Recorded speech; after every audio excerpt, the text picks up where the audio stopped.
And Biden, I don't think they understand or care about business at all.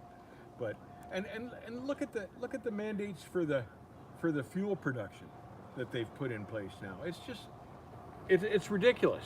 Not to produce diesel nationally, yet import it from overseas and pay more for it. Like, what is that solving?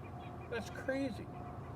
You're going to have a bit of Oh, competition with the train. yeah, the train's coming, so I gotta let it go by here, I think.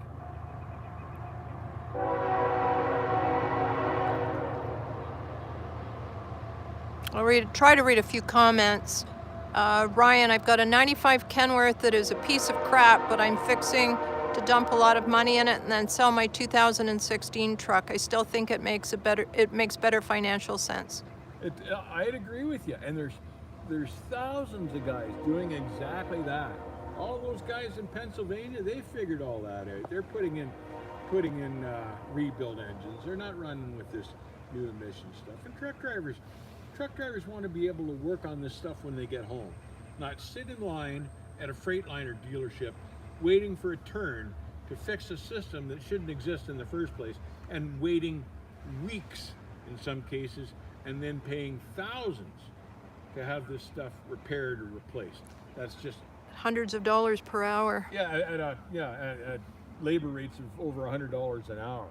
That's just money out the window. When you could have a simple engine, work on it yourself, and go back to work later that day or something like that. Or have all sorts of the old guys used to have like a backup engine that they would rebuild up over time as they were trucking, and then when the one they had in the truck wore out, they just swap motors, take them a day, keep on going again. And it was a far better system than sending them all to the dealership. And the dealerships are dealing with their own problems because they can't find licensed mechanics, because nobody knows how to work on these new engines. You got to be a computer tech. So what they have is one licensed mechanic, one tech, and he goes around and supervises trainees, guys that don't have their ticket yet for mechanical work. So you've got a shop full of trainees working on equipment that they don't understand, and you're paying $140, $150 an hour for this kind of service.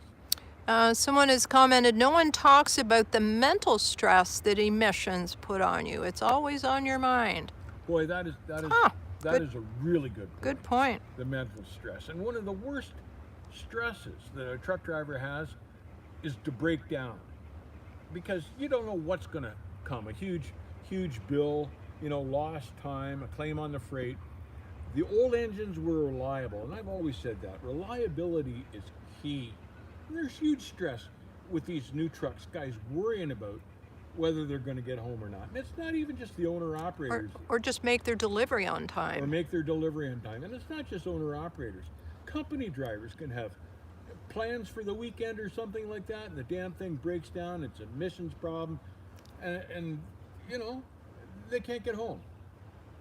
And the company goes, well, you'll just have to wait with the truck because you'll be waiting for free, and that's the best solution. So Poet has a good point. Mechanics are not longer mechanics, they are techs, which equals parts changers.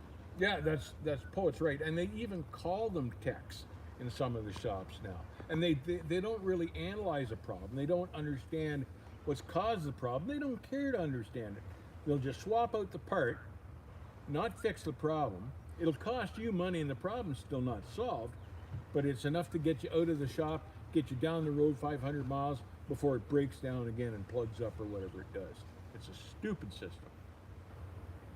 But that's right. And you're paying for this lack of expertise, and you're suffering downtime huge.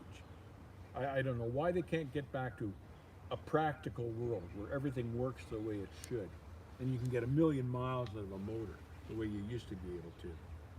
So it's hurting the economy, it's hurting truck drivers, it's hurting families, it's hurting everybody, and no one's benefiting.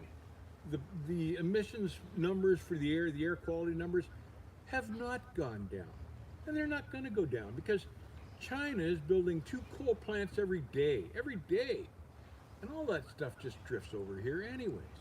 Trucks, Trains, and Tractors commented, who died made California our boss? Who said